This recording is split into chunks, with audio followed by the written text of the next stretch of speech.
At the bottom here, you've got market trends.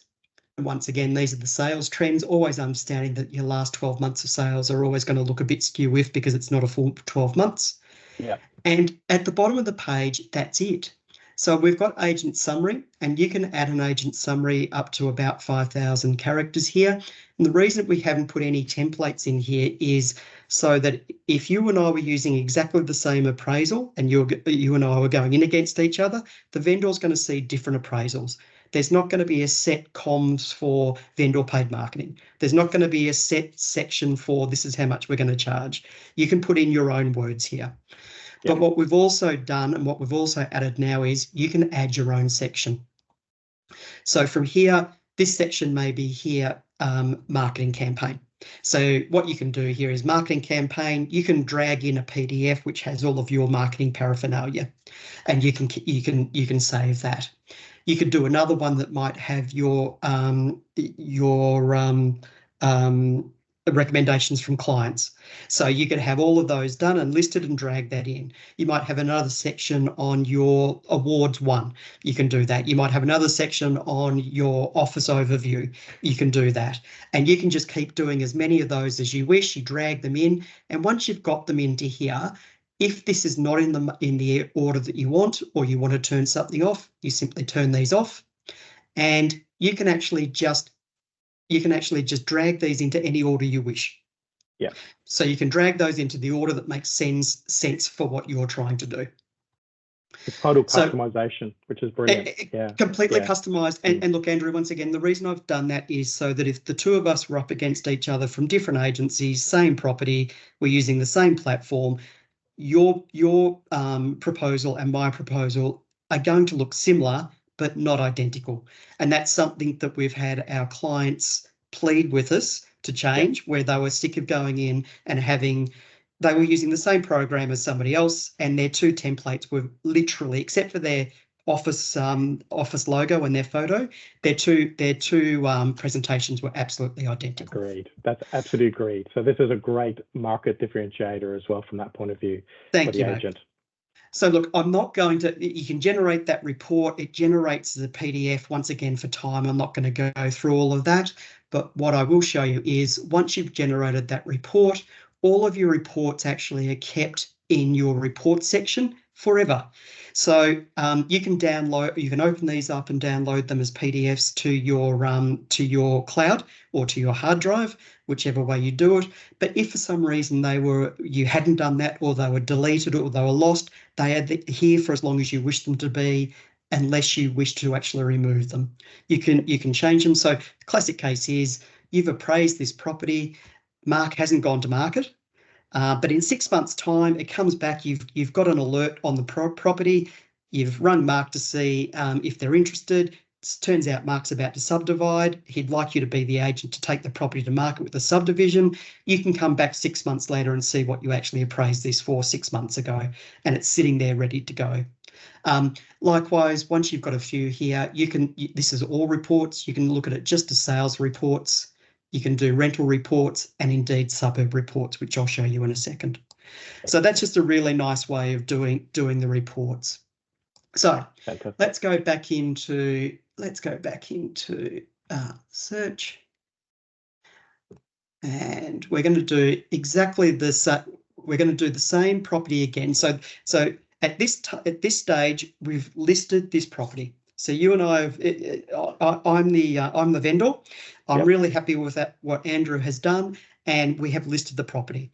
We've gone to market. We haven't had much luck at this point. We've done it as a private treaty with a price. We've just had no luck whatsoever. Clearly, you're not a very good agent, Andrew, because you should have sold this in 5 days. But that's okay. Yep, you're a great guy, and I'm really happy with what you're doing, so I'm sticking with you. Right. But you've also come back to me and said, Mark, look, clearly the price that we're going for is unachievable in the current market. I'd really like to take this property to market as an auction, and I'd like to do it without a price. What do you think? I've listened to everything you've talked about. We've gone through the process, and I've agreed. So what you as an agent then needs to do, obviously, at the first open as an auction campaign, without a price, you need to provide people coming through the auction with a list of sales. not comparable sales, just sales for Paraka. Of comparable properties, that is, but not comparable prices.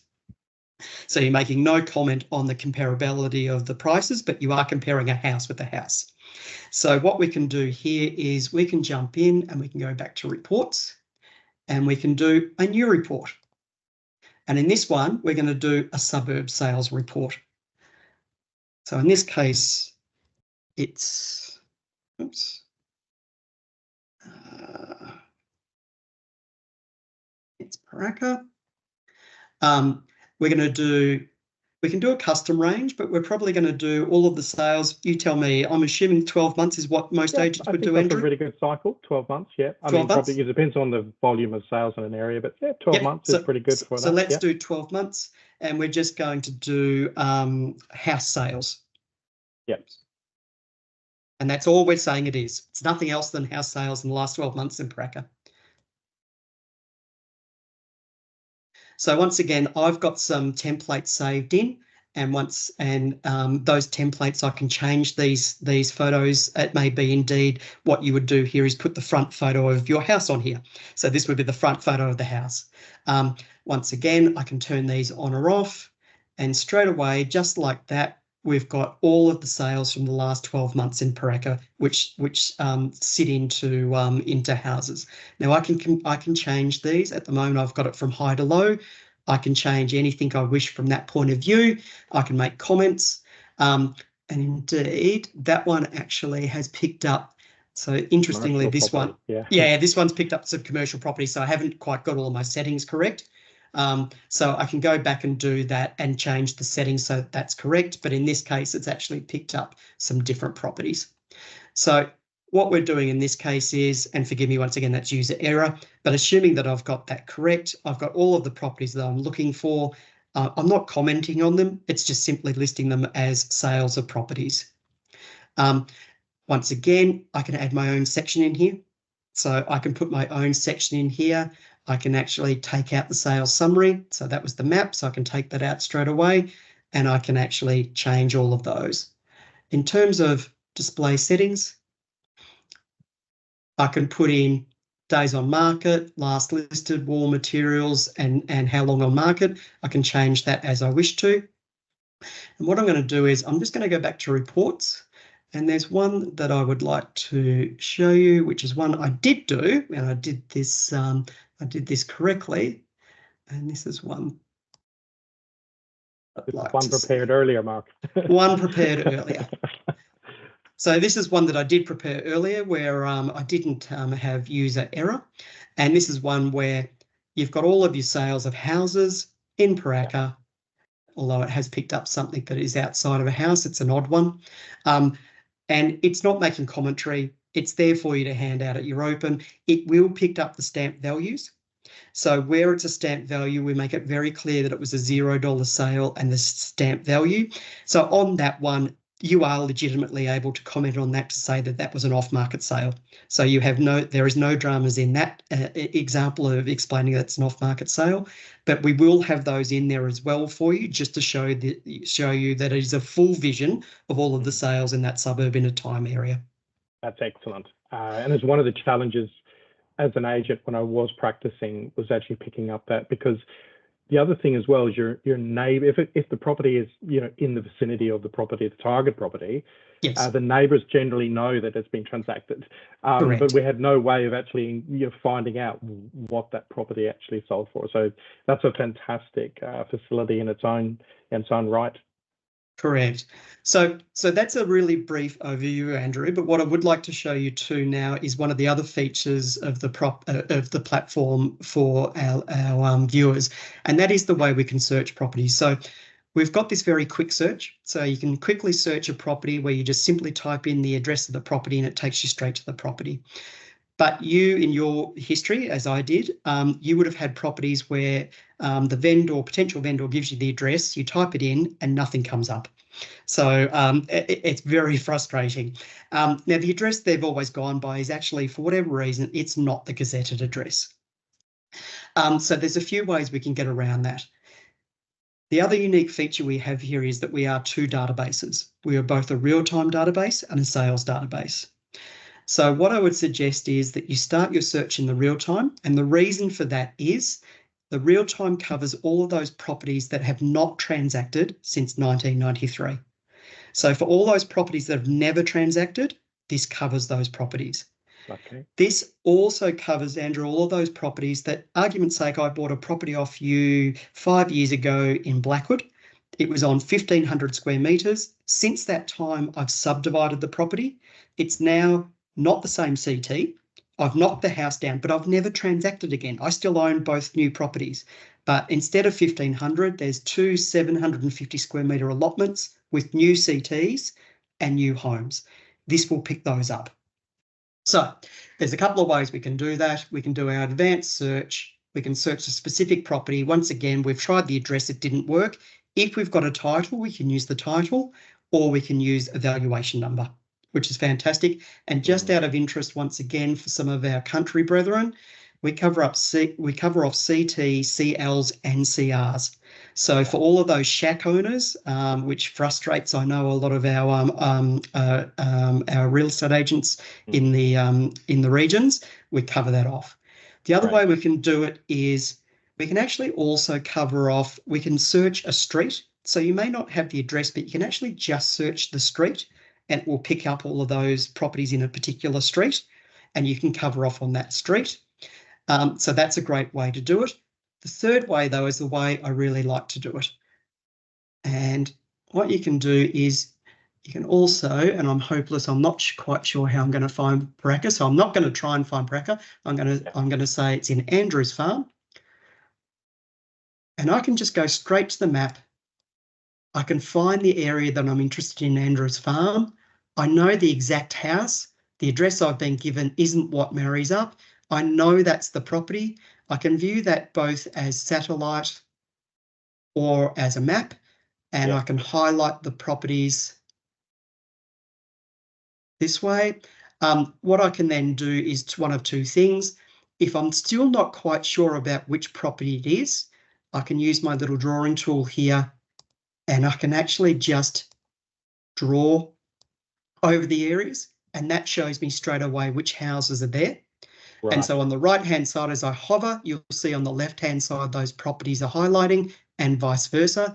And interestingly here, you can see there are at least two properties that have never transacted. So there's no other database or there's no other platform that are going to pick these up for you. Yeah.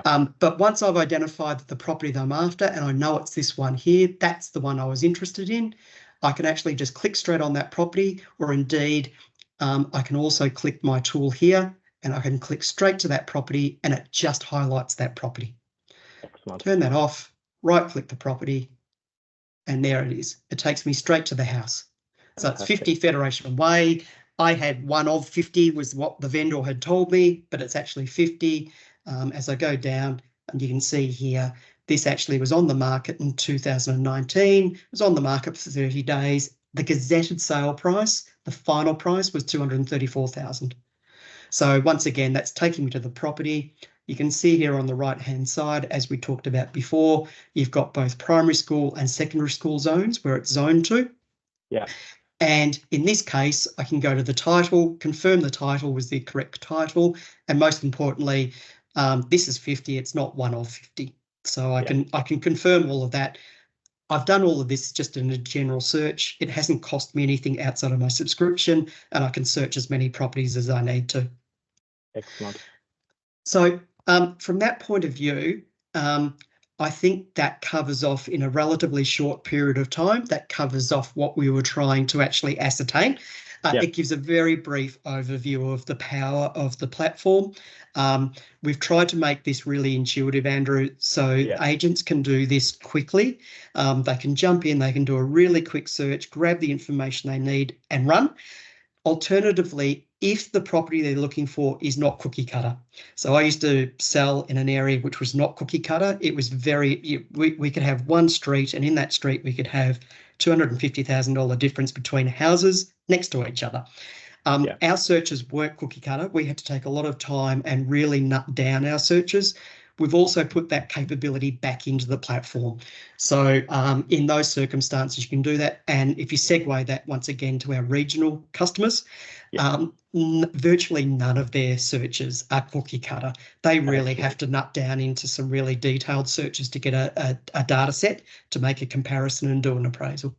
Fantastic. So, Andrew, as usual, I've done all the talking. No, that's extraordinary. Hopefully that made sense. And I know your background, I asked you to jump in if I wasn't making sense from a real estate point of view, but hopefully perfect. That covered off what we were looking to do. Yeah, so this has been a really great detailed walkthrough of that whole process. And this was going to save agents time in regards, as you mentioned, going into a rural property, a regional property. There are many variations and we have to be aware of those. These are amazing tools and products that basically will make that CMA process really seamless. So that's really great. The customization, I love the customization. I think to be able to order things, you're correct in the regard that, we've all been in that position where we're presenting CMAs. We always want to stand out. We always want to be the differentiator in the marketplace to stand out. And that's one of the attractions that you want to put in your business. And the ability, as I say, to customize that product is really, really fantastic. The suburb reports, great. Again, really very good. I've actually seen a lot of people use those products as even a negotiating tool as well when they, to provide to a buyer and say, well, look, here's where the market's at. This is what's happened in the market, and I'm not putting any particular slant or angle on this. So there's a whole lot of, the benefit of that is a negotiating tool as well. Prospecting, I mean, I think there's another conversation for another day, but there's a lot of tools in here that I can see can drop out, particularly the watch programs that you have both development and on the market. I think that real live time is so exciting. I mean, as an agent, I'd be jumping on the phones.